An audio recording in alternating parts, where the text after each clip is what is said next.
John Abraham in Illinois, one of our fantastic top originators in this company. And this is our chance for John to give the lowdown on how he became such a super success here at Caliber. John, great to spend a little time chatting with you today. Everything great in Illinois? Yeah, thanks for the opportunity. I love sharing about helping other people become successful. That's what I did. I listened to the people at the top of the game when I first got into the industry and tried to mirror what they were doing. So I love sharing. I think you've accomplished that. You should go back and tell those people that. So John, tell us, how did you get into the business? I mean, I'm sure if you were the one person that, graduated high school or middle school and said, I'm going to be a mortgage banker, you would be the only one. But how did you get into this crazy business? I was so lucky to fall into this. I don't have a 4-year degree. My folks, I kind of grew up in that lower middle class, working class family, and my parents really couldn't send me to college. I paid my way just to go to a junior college, and I think it took me 3 years to get an associate's degree. And I fell into a job actually working at the Peoria airport. And our airport is very small. So one day you're the guy out on the ramp with the wands parking the airplane. And the next day you're at the ticket counter getting yelled at because somebody lost their luggage or a flight canceled. And then probably my favorite thing to do was be down at the gate where you had a chance to interact with customers and passengers and help, board the aircraft, take their boarding passes. But at least it gave you a little bit of opportunity to be with people. And it was really all I took the job because it had great flight benefits. I was just a young single guy. You could travel for free back then pretty much anywhere. And so could everybody in your family. And but I knew I was at a dead end job. I knew probably that's not a career for me. It was just at the time what seemed to fit best into my life. And fortunately for me, I had no idea about the mortgage industry or banking, but there was a vice president of a savings and loan who was taking several trips to Chicago.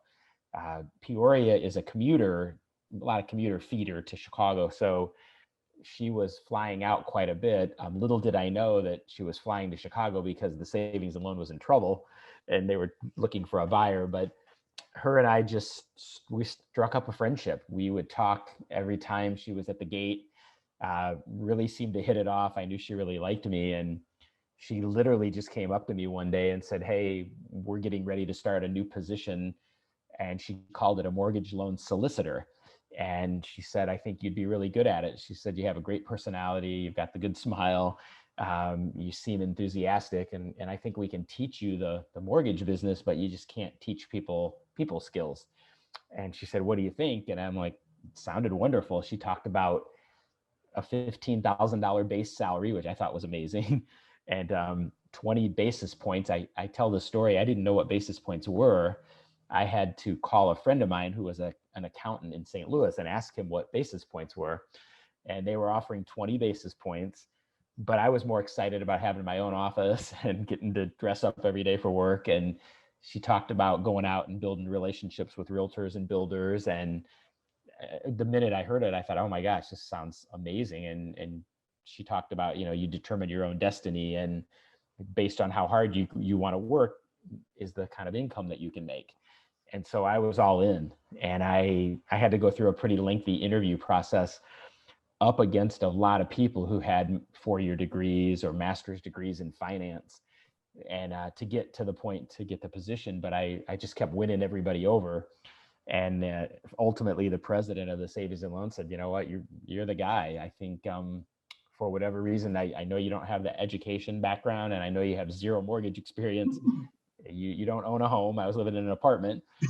But he said, you seem like you're going to connect really well with the real estate community. And they offered me the job. And I never looked back. I was like so excited that finally, because I was really literally didn't know if I was going to be stuck at the airport, working forever, throwing luggage.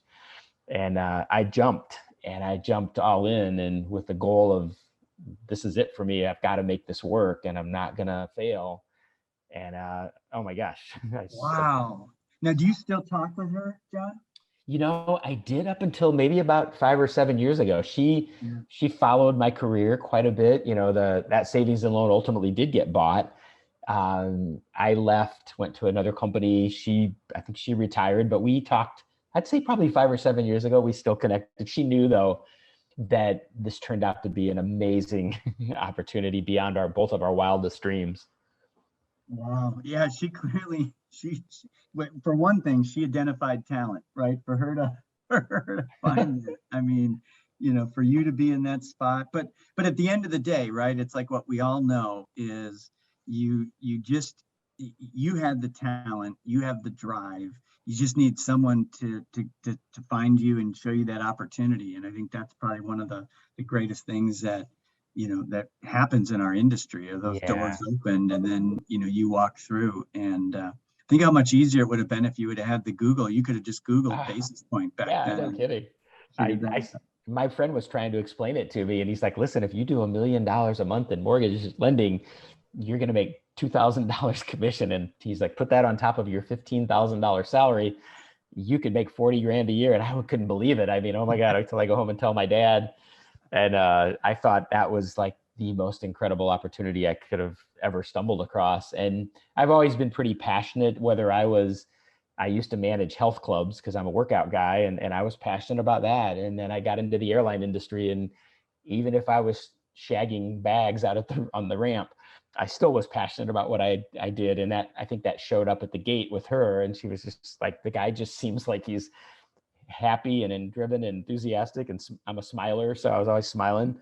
And she just said, gosh, I can't believe the stroke of luck that I had. Yeah, no, that is it. You just need that door open. That is Right. awesome. Right. So as you think about, obviously that was a long time of how you got into Hmm. business to where you are now. We obviously, when you look at this year, you mentioned you're going to be, purchase units alone, 550 to 600 units is where you have a real shot of being, which is just phenomenal when you think about it. I mean, the dollars are great, but you'll know, as you know, I don't, I understand and totally respect units. And so when you Hmm. think of just all of those transactions is just and relate unbelievable. So how are you set up doing that level of business between your team? I mean, how do you have your team structured so that you aren't working 24 hours a day? Yeah, it's a challenge. I have an amazing team. My two assistants, Mike Benevenia, who was with me back. I hired him as an originator back in the PNC days, and then Sheila Watkins, who's been with me probably 10 or 12 years. They really helped me run the operation. But Mike's much more on the sales side.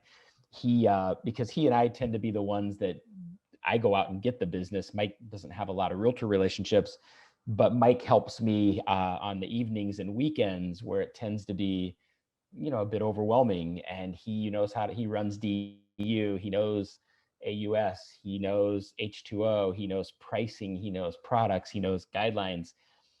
I literally have not seen the guy in 3 years. He's a work at home person and he doesn't venture too far outside of his environment, but he's an amazing person that helps me literally run the show. And then Sheila's more on the back end side, but she's also integral part of our success. We all are dedicated to closing loans on time and making the customer and the realtors happy. And so I would say Mike and Sheila are really my two partners that really help execute. I have another assistant that I just hired that used to be a realtor who also is on board, that is now starting to really make an impact. And she got licensed and she's bringing in business because she was a realtor for 12 years.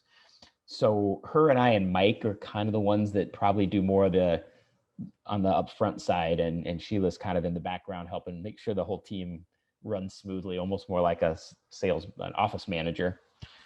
But we all have the same goal in mind. They know what I expect, both in the way that I treat clients and realtors.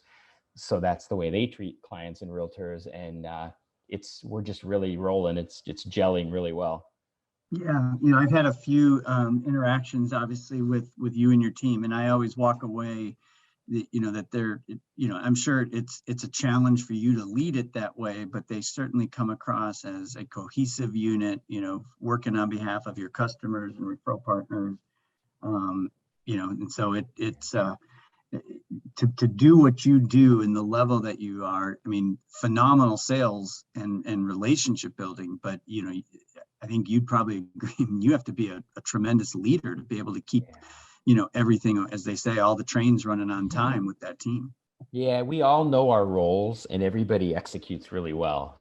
So everybody has a pretty defined role of how this is going to work, and then everybody executes.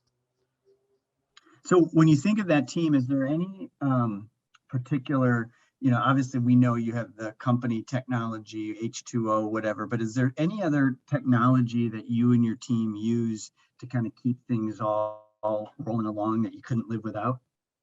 I'm probably one of the least tech savvy persons in my branch. I'm old school, and I've been doing this a long time, and so they handle the technology piece pretty heavily for me. I love being in the trenches. I want to go out and build relationships with realtors and clients, and so I love being the quarterback and then hand the ball off. And so for me, I mean, the technology obviously is great, and I love our marketing platform, but I don't get too down and dirty. Mike pretty much handles the technology piece for me, and I just kind of let him do his thing. But I know obviously most of the tools we have certainly contribute to our success. Yeah, no, that's terrific. What about when so when you think about just your team and working, obviously a big part of what you do is interaction with the clients or referral partners, but how about that relationship with operations to get all these loans approved and closed? Is there any secrets that you've figured out for how your team works with your operations team? When we get operations people who have the same goal in mind that we do, which is a good thing about Caliber, because it's a sales focused company, whether you're on the operations side or on the sales side. So that's a big help, knowing that they also have the same goal. I certainly found that a little sugar goes a long way. And so when they do a good job, I certainly try to thank them. I'm not opposed to sending little gifts or gift cards or little thank yous when they go above and beyond. And besides the ACE thing, I like to still take time to remind them how much I appreciate them when they do a good job, because it's obviously their job is not easy, and we're all beating on them nonstop. And so I just found that, treating people kind and with respect and saying thank you and letting them know how much you appreciate them, which is the same thing I do with realtors. I let them know how much I appreciate them. I say thank you. I treat them kindly, and the clients, and it works with ops and it works with sales. It really does go back, to the golden rule, right? And and so often, I ask that question, and I'm usually pretty, know what that answer is going to be. And new loan officers coming up in the business, it's one of the easiest or hardest lessons for them to learn. But you just articulated it, right? Make sure that they feel it's a team, and as long as you're building that up and working together on that, then you can get through the tough times, because there will be those tough ones. And you build up those bank of favors, if you will. Yeah, I found it interesting that sometimes, and I could say to the other originators, sometimes an operations person or an underwriter will say to me, "Oh my gosh, you're the first person that ever sent me a thank you," or "You're the first person that sent me a little gift card and a handwritten thank you note." And I'm like thinking, wow, everybody should be doing that. But a lot of people don't. We get busy, we forget. We certainly let them know when things aren't going right, when they, when we're not happy with them. But I can't tell you the times that they have sent me a message and they're literally just can't believe that I sent them a little present or a thank you, or it just goes a long way. Yeah, no, that is it's the basic things. So thinking back, on your career, there was the day when you first closed that first loan, and now it's 550 to 600. Is there like an inflection point where you look back and say, it was this change I made to either how the team works or how you work or something that allowed you to go from, being a very good or a good producer and then being one of the top originators in the industry. Do you remember making such a change to the way you work that kind of brought that along? I think it's when I stopped being afraid to go out and go after top producers. I found myself when I was new in the industry, a little bit timid about asking top producers for their business. And then finally, the light bulb went off one day and I'm like, gosh, top producers are just like me. They're passionate, they're driven, they're innovative. They want to differentiate themselves from their competition. They want to be seen as successful. So why wouldn't they want to partner with me? Once I realized that I was good enough that I could go out and ask top producing realtors who were selling more expensive homes for their business, it began to change. I was afraid for a long time. I tended to go after the realtors who were part-time when I was new, or somebody that maybe sold a few houses a year, or maybe pick out realtors who were kind of in the middle. But when I began to focus on top producers, and then of course you have to deliver, because if you get a top producer to start using you, you better deliver. And once the top producers started to see that I meant what I said and I wasn't going to disappoint them or let them down, and I was going to work hard for them and I was going to make them look good to their client, and that they could trust me and trust the process, things started to change. And all of a sudden I was getting referrals from that 20% of the realtors who were selling 80% of the homes, instead of just kind of cherry picking people who barely sold anything that were part-time agents. I'll still take the deals from those particular people, but once I realized that I needed to partner with other successful people, my business began to change. Yeah, isn't that amazing how, all it takes is just that little bit of, personal confidence, right? After you open that door, and then, like many things, right? You just kind of realize, well, I was making it way more harder than it needed to be, right? And, that's great. I used to put a little sticker on my computer, and I would make my loan officers do it, that said, just ask for it. To remind everybody, including myself, you got to ask for the business. I used to dance around it with realtors. And then I think I was on at a seminar one time, and it was actually a realtor that was given the seminar. And he said, as a mortgage originator, every time you see a real estate agent, you should say, have you sold a home today? And if they say yes, you should say, can I have the loan? And I was like, man, how much more basic does it get than that? And so I started doing that, and you would be very surprised how well that worked. That's awesome. So yeah. You sold a home. So you're out asking, what's the old thing, right? You ask a question, not the first self-serving, but hey, did you sell a home? Can I have the Yep. I like that. So as you think about, looking forward on the industry, obviously, you've built a great business and just continue to be a phenomenal originator, for Caliber, but also in the industry. But as there's you've seen a lot of change, right? As you've been doing this, and clearly there's, you're one of those individuals that looks forward and thinks about things. Have you thought about what you think is likely to change in the next few years that we need to be thinking about now? That's kind of tough predicting, because this industry is so fluid, and every time you think you kind of have a handle on something, then it changes. I think the basics of the business have never changed for the 30 plus years that I've been doing it. There are some things that are not going to change. There are just some basic things that you still have to do well in order to be successful, but tough to say, because between technology and industry changes, and the changes after the crash in 2008, and the COVID changes, so a little tough to say. I think for the most part, I think the basics will still always carry us in the end. Yeah, we've seen that a little bit, to your point. If you look at, and I don't know if you've looked at your book of business in particular, but as an example, we've seen the millennial generation. They were 62% of Caliber retail purchases last year, right? Which was about 13-14% over the industry, which was probably about 48-49.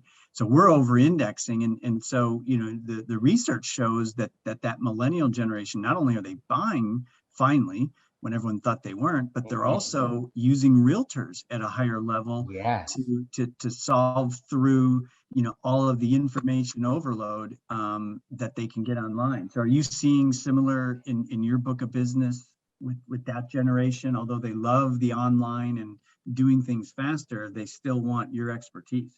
Yeah, they're certainly tech savvy. They do their own research. They do their own shopping.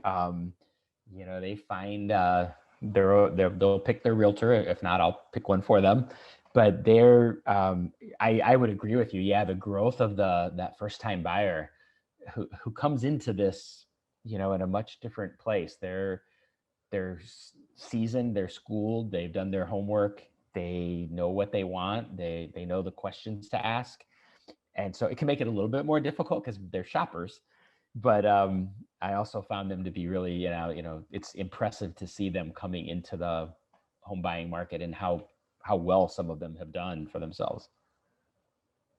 Yeah, no, I think for sure it is going to be, and we know the size of that generation. It's huge, right? And then for them to be buying, it's just the tip of the iceberg, and I think very good for our model. Although we have to recognize it's high tech and high touch, right? We've got to continue to give you the tools. And I think a little bit, right? If you think of what you said, foreshadowing what others can look at for how you manage your business, right? You're the rainmaker more than anything in your relationships and doing that. And, I think the more that we can do to make it easier on the customer and the team, only helps us. So I think that makes big one. So one question I always love to ask is that, you probably hear advice, you're out and about and you probably hear advice and everything else from people, and of what loan officers should do or what they shouldn't do.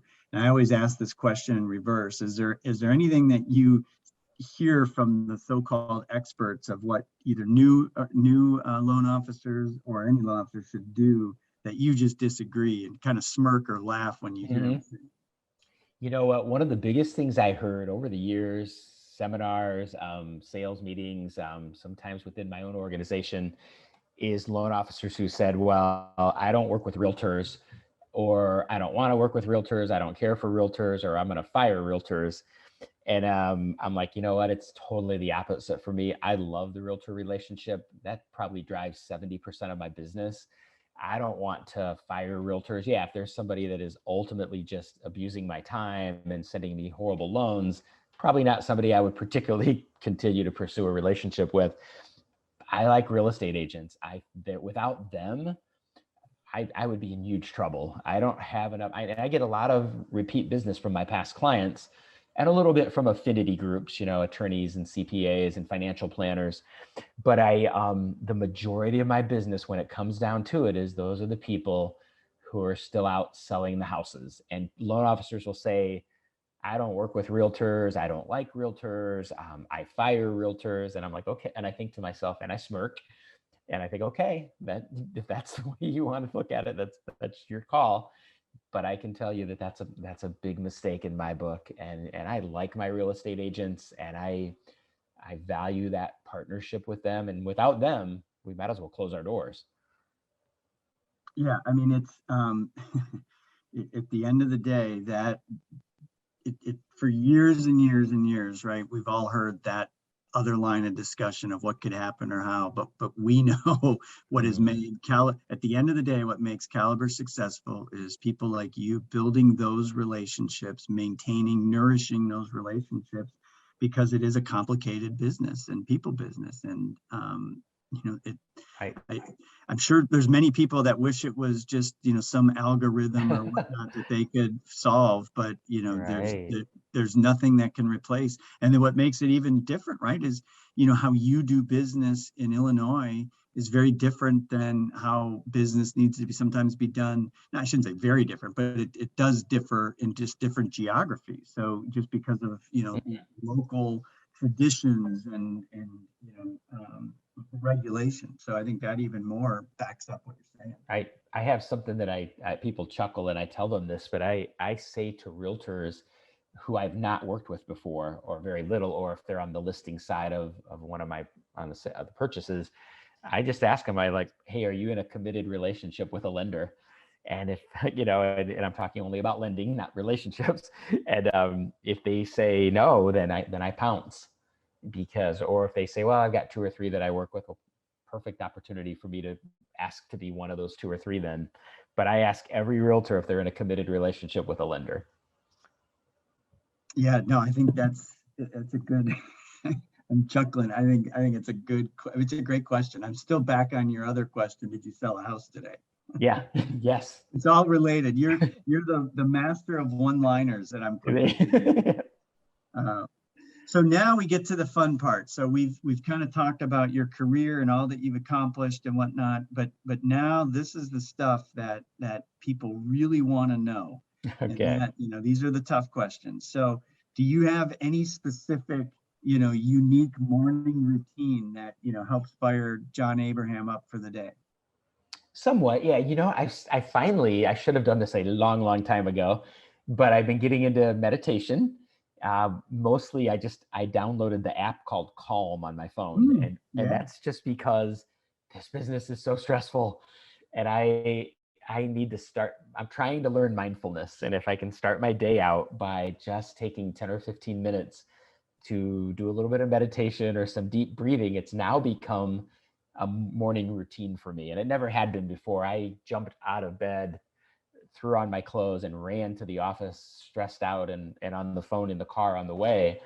And that's one nice thing that working from home had done for me, is given me the opportunity to get up, put some coffee on, sit down, meditate, or try to relax for 15 minutes before I get the day going. So I've actually found it to be really helpful. And then during the day, when I begin to feel overwhelmed and a deal might be blowing up, I'm learning how to just kind of calm my mind and calm my body from this morning routine.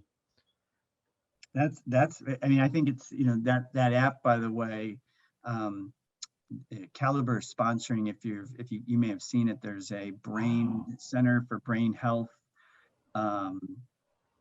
class or tutorial you can go through. You can download it and made available by the Center for Brain Health Institute here in Dallas. And that's one of the apps that they recommend as, not only is it good start to your day and all the things you just said, but for long-term keeping the brain healthy and at the top of its game, and avoiding some of the the things that we all know, the terrible diseases that can come later in life related to brain health. That's one of their suggestions. So you might check that out. But see, there you go, recommending that. Yes. Okay, so this one everybody knows, and I'm gonna hold my cards close to my vest to see where you rank. But what was your first paying job, John? Not in the mortgage business, not like your first job as a young adult. I was 15, and my dad pretty much said, you need to go get a job and go find work. And I'm like, gee, I'm only 15. Well, you can get a permit. And so a work permit. And I walked up to a banquet hall that was not too far from my neighborhood and asked if they had any openings. It's so funny because when my kids were 15, I did not make them work. They focused on their sports and school, but my dad was like, you're 15, go get a job. So I wandered up to a banquet center that was pretty close to my house, and I applied and got a job as a dishwasher. And I don't even remember how little per hour it was back then, but the banquet hall had weddings, and so you had to set up tables and get the tables ready. But the majority of the time was back in the back scrubbing those pots and pans after people had fed the wedding guests. And I was only 15. I got a work permit. And as I said, I don't really remember how minimal the hourly rate of pay was, what the minimum wage was back then. It was peanuts, but I actually liked it, and I had fun, and I was glad my dad pushed me to go do that. That's a great story, and yeah, good. We have some hard days, but I'm pretty sure washing those dishes, that is, that you learn really quickly, right? The value of work and earning in a dollar. So wow, okay. So what about hobbies or interests outside of work? Anything, fun that you do to try to get away from this crazy industry and all the stress? So those who know me pretty well, I competed in steroid-free bodybuilding for years. I was painfully skinny and shy growing up. And in my early 20s, I discovered, actually a friend and I got beat up at a drive-in movie theater back in when they had drive-in movie theaters. And the next day I'm like, okay, that's it. I'm joining a gym. And I went to a health club and signed up for a membership and began to start working out. And it was the craziest thing because I'm not very tall. I'm 5'7" if I'm lucky. And I was pitifully thin, but I got into working out and all of a sudden my body just took off like crazy. And I began to get self-confidence from going to the gym, and people started coming up to me and saying, you ought to think about competing.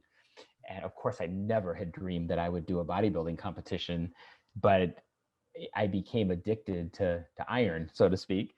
And I loved what it felt like, the confidence that it gave me, that for the first time in my life, I liked my body. And I ended up becoming a competitor and always natural. I stress, I never took steroids. So I competed on the natural circuit where the shows were drug tested.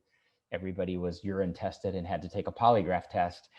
And I ended up having really great success for several years as a natural bodybuilder. And I attribute my success in the mortgage industry to what I learned in bodybuilding, because it's all the same. You have to set goals. You have to show up. You have to have a plan. You have to be driven. You have to have passion. You have to visualize. Back in bodybuilding, they used to tell us you got to visualize yourself on stage being handed the first place trophy. In mortgage lending, I envisioned myself on stage being in the president's club or the president's cabinet, whatever company I was with, whatever they happened to call it. So I took all these same skills. In bodybuilding, you had to ask other people in the gym, how did you get good biceps? Or what do you do for your chest? Or how did you lean out? It's the same in the mortgage industry. I asked top producing mortgage people, how'd you do it? What marketing did you do? How did you get realtors to start using you? So I attribute most of my success in mortgage lending from the skills that I learned from bodybuilding competitions. I don't compete anymore. That takes a toll on your body. It's very time consuming, but I still love to work out. I love to try and stay in shape. I was a promoter of the longest running drug-free show in the Midwest for 15 years. And I finally sold the show last year when COVID hit. I had to cancel it. And then I had to cancel it again this year. And at that point I had had enough, and I had a great run. But so yeah, working out, exercising. Now I'm into, besides lifting weights, cycling and spinning classes. So anything exercise related I'm a big fitness buff. That's awesome. I knew you were pretty into fitness. I didn't realize, and had competed. I didn't realize it was at that level, which is awesome. And clearly, I need to hire you as my my personal trainer. I got the running part down, but I need the weight side. What was the TV show?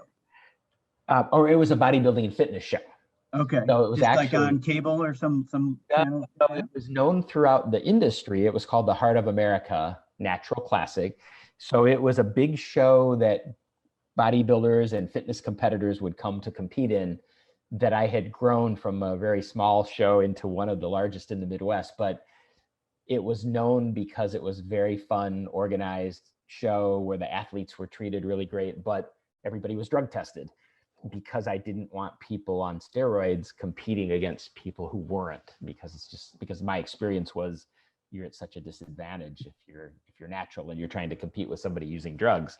So I built up a really fun show, and I actually just sold it finally after 2 years of canceling it because of COVID. I thought, I've had enough. It's pretty time consuming. Yeah, no, that's awesome. And you answered, I think you answered the question in there too. How do you handle stress? I think we all know we know that now. Right. So, all right. So last question, what are you reading right now? Anything fun? I don't really have much time to read. It's crazy. I lay down at night and I fall asleep. Gosh, what did I just buy? I bought the Jeffrey Epstein story called Perversion of Justice, because I watched the series on Netflix and I found it pretty interesting. I thought something I sometimes will read motivational books, but sometimes I just need some sheer entertainment. That's right. You got to balance it out. You can't, you got to have that. Yeah. So it's sitting on my nightstand, and I maybe get a half a chapter in a night, and then I fall. I resemble that remark. Yeah.